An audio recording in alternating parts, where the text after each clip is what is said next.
Trade by sea holds a crucial position within the global economy, with its significance spanning several key dimensions. The volume of trade conducted via international shipping constitutes a staggering 90% of world trade, underlining its indispensability for the movement of goods across continents. Without maritime transport, the logistics of intercontinental trade, the transportation of bulk raw materials, and the trade of essential commodities would be impractical. In maritime transport, the significance of the Panama Canal cannot be overstated. It stands as a pivotal artery of global trade, connecting the Atlantic and Pacific Oceans and reshaping maritime commerce in profound ways. However, in a significant development, Mexico has embarked on a groundbreaking project touted as a potential rival to the iconic Panama Canal. This ambitious endeavor entails the construction of an extensive mega-project spanning nearly 1,000 kilometers, designed to facilitate the transportation of goods between the Atlantic and Pacific Oceans. As construction progresses rapidly, speculation abounds regarding the project's capacity to challenge the historical dominance of the Panama Canal. Join us in today's video as we delve deep into this endeavor and explore its implications for global maritime trade.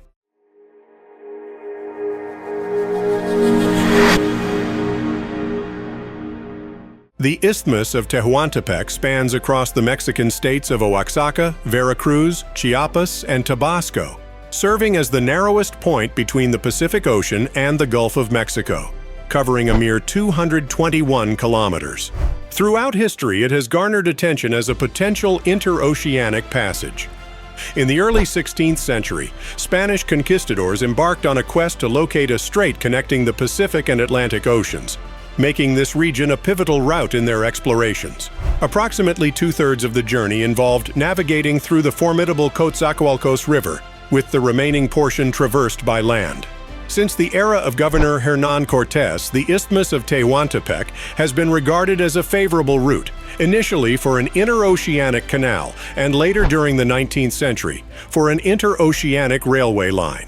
However, the Panama Isthmus being significantly narrower, ultimately led to the construction of an interoceanic passage through that Central American republic.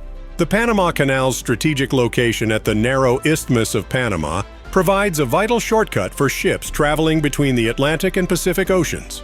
This geographic advantage has made the 65-kilometer-long canal a linchpin of international trade and a critical conduit for the movement of goods between East and West. The Panama Canal significantly reduces travel distances and transit times for vessels, offering a more efficient route compared to the lengthy and often perilous journey around the southern tip of South America.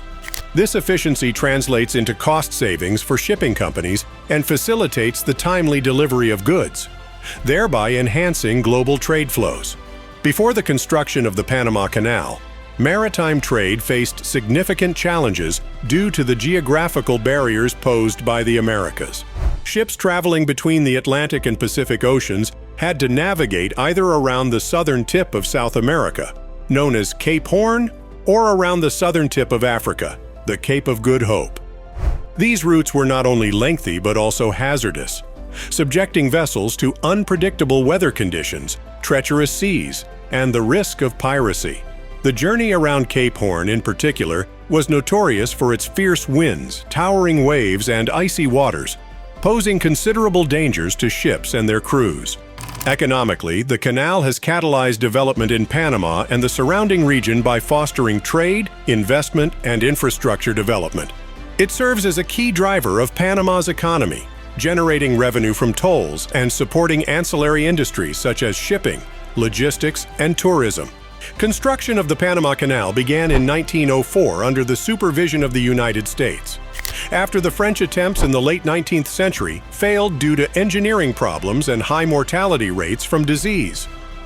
The project was completed in 1914, taking around 10 years to finish.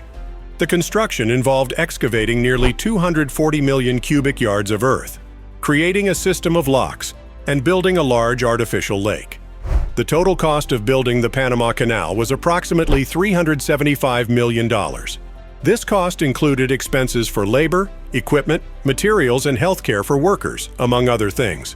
Thousands of workers, including engineers and laborers, were involved in the construction, with many facing harsh conditions and disease outbreaks such as malaria and yellow fever. Despite numerous challenges, the Panama Canal officially opened in August 1914 after a decade of dedicated effort. Today, it facilitates the passage of over 10,000 ships annually, transporting more than 500 million tons of goods, fundamentally altering the landscape of global trade. In the 19th century, ambitions to connect the Atlantic and Pacific Oceans were not exclusive to the United States. Porfirio Diaz envisioned the establishment of a railway linking the two oceans upon assuming the presidency. In mid-January 1907, the Tren Interoceanico Railway commenced operations, 7 years before the Panama Canal. Initially embraced by the global trade community, it facilitated the transport of hundreds of thousands of tons of cargo, bolstering Mexico's economic prosperity. However, with the opening of the Panama Canal in 1914, shipping companies predominantly transitioned away from the Mexican railway. Cargo volume plummeted by a third, and within a year it dwindled by nearly 80%. Unable to sustain profitability due to declining traffic, the Tren Interoceanico Railway gradually deteriorated. In 2018, President López Obrador launched efforts to rejuvenate Mexico's old railway system and create a modern corridor linking the Atlantic and Pacific, positioning it as a viable alternative to the nearby Panama Canal. The ambitious initiative of Interoceanic Corridor of the Isthmus of Tehuantepec, or CIYT, was formally announced a few months later, detailing proposals for 3 key rail routes.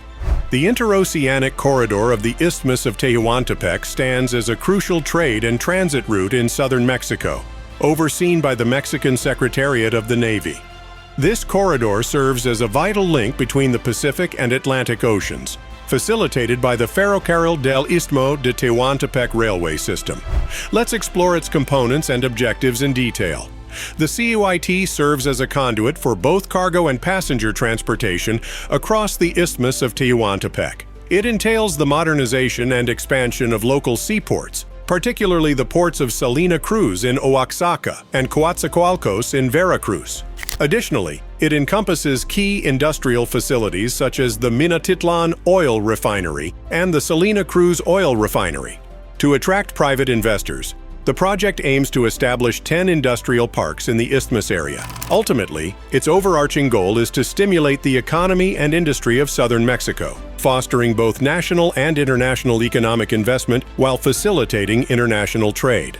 Initiated during the presidency of Andrés Manuel López Obrador, the CIYT is regarded as one of his flagship projects. Analysts perceive it as a potential long-term catalyst for the Mexican economy, with the potential to uplift the industry and economy of the historically disadvantaged South. Some even draw comparisons, dubbing it as an alternative that is cheaper and faster than the Panama Canal. Mexican President López Obrador embarked on a personal voyage aboard a passenger train, traversing the entire route in under 9 hours, a feat surpassing the time required to navigate the Panama Canal.